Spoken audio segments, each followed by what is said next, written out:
یہ جنسی جرائم جو معاشرے کے اندر عام ہے، ہمارے یہاں کہیں پر ریپ کی کوئی خبر آتی ہے، لوگ کہتے ہیں کہ ہینگ دا ریپسٹ، ریپ کرنے والے کو پھانسی لگا دو۔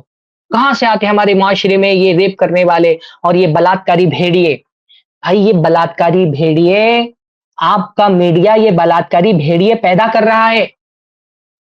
آپ کو نہیں پتا کہ یہ بھیڑیے کہاں سے آ رہے ہیں؟ یہ بھیڑیا، اس کو جنم داتا اس کا کون ہے؟ یہ آپ کا میڈیا ہے، یا آپ کا الیکٹرانک میڈیا، یا آپ کا سوشل میڈیا۔ یہ انسان کی شہوتوں کو ابھار کر کے اس کو بلاತ್ಕಾری بنا رہا ہے۔ ابھی کلکتہ ریپ کیس ہوا، رپورٹ آئی کہ باقاعدہ اس بندے نے پورن سائٹس کھول کر کے دیکھی ہیں، ریپ کرنے سے پہلے شراب پی ہے، طوائف کے گھر پہ گئے، واپس لوٹا ہے، پھر اپنی جنسی خواہش پوری کرنے کے لیے اس نے اس بچی کا ریپ کیا ہے۔ یہ آپ کا میڈیا، یہ آپ کا موبائل، یہ بلاತ್ಕಾری پیدا کر رہا ہے۔ بلینز آف ڈالر کی انڈسٹری ہے پورن انڈسٹری۔ کون چلا رہا ہے اس کو؟ یہی مغربی طاقتیں۔ ہاں، یہ عربوں کو بدنام کرنے کے لیے شہوت پرست کہتے ہیں، عربوں کو اس طرح سے مسلمانوں کو ان کی امیج بنائی جا رہی گویا کہ مسلمان بدترین قسم کے شہوت پرست ہے، کیونکہ وہ 2 3 4 4 نکاح کرتے ہیں، اور یہ سارے پورن سائٹس دنیا بھر کے یہ عرب چلا رہے ہیں۔ یہ عربوں نے فحاشی دنیا میں پھیلائی ہوئی ہے، ننگا پن میڈیا کے ذریعے سے یہ عربوں نے پھیلایا ہوا ہے۔ آپ کو باقاعدہ حمایت کرنے والے اس ننگے پن کے معاشرے کے اندر ملیں گے۔ تو یہ ننگا پن سوسائٹی میں میڈیا پھیلا رہے ہیں۔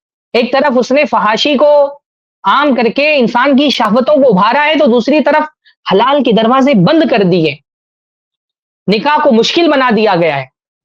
تو کیا ہوگا معاشرے میں؟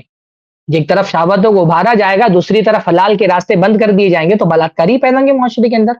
ایک آدمی کی جب شہوت ابھرتی ہے اور اس کے حلال راستے نہیں ہوتے ہیں، تو پھر وہ اس کو جانور بنا دیتی۔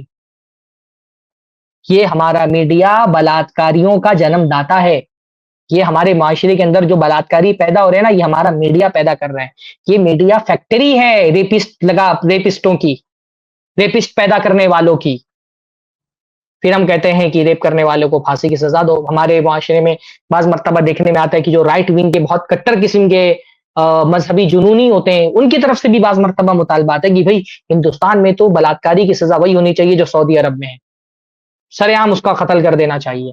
ہم کو بھی سن کر کے اچھا لگتا ہے کہ بھئی دیکھو اسلام کی قانون اور اسلام کے جو اصول ہیں، آج دنیا اس کو تسلیم کر رہی ہے۔ دنیا میں سب سے زیادہ ریپ جو ہے کرائم کے جو رپورٹ ہوتے ہیں وہ غیر مسلم ممالک میں ہوتے ہیں۔ سب سے کم جو جنسی جرائم رپورٹ ہوتے ہیں وہ مسلم ممالک میں، خاص طور پہ عرب ممالک کے اندر ہوتے ہیں۔ اور اس کا وجہ صرف وہاں کا سخت قانون نہیں ہے، صرف سخت قانون بنا کر کے آپ معاشرے کو بدکاری سے نہیں بچا سکتے۔ اسلام نے محض ایک قانون نہیں بنایا، اسلام نے ایک پوری سوشل انجینئرنگ کی ہے۔ اسلام نے ایک پورا نظام بنایا ہے۔ نظام بنانے سے پہلے اسلام نے ذہن بنایا ہے۔ اسلام پہلے ذہن بناتا ہے، پھر نظام بناتا ہے، پھر قانون بناتا ہے۔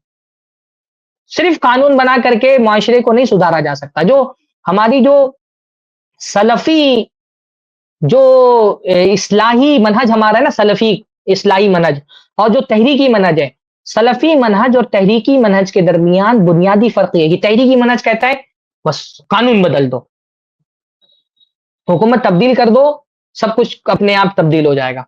سلفی منہج کہتا ہے نہیں، حکومت تبدیل کرنے سے معاشرہ نہیں تبدیل ہوگا، پہلے افراد کو تبدیل کرو، پہلے ذہنوں کو تبدیل کرو۔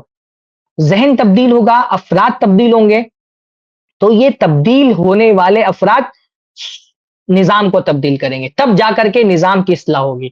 صرف نظام تبدیل کرنا اور افراد کو چھوڑ دینا، اس سے کوئی فائدہ نہیں ہونے والا۔ آپ بڑا سے بڑا آپ خلافت الہیہ قائم کر دیں، لیکن اگر افراد تبدیل نہیں ہوئے ہیں، ان کا دل و دماغ تبدیل نہیں ہوا ہے، ان کے شعور میں تبدیلی نہیں آئی ہے، تو وہ سدھرے ہوئے نظام کو پھر بگاڑ دیں گے۔ تو جو سلفی منہج تربیت ہے اور جو تحریکی منہج تربیت، اس کا بنیادی فرق یہ کہ ہم صرف نظام کی تبدیلی کی بات نہیں کرتے، ہم کہتے ہیں پہلے ذہن تبدیل کرو۔ اسلام نے صرف نظام نہیں بنایا، اسلام نے نظام سے پہلے ذہن بنایا ہے، اور نظام کے بعد قانون بنایا ہے۔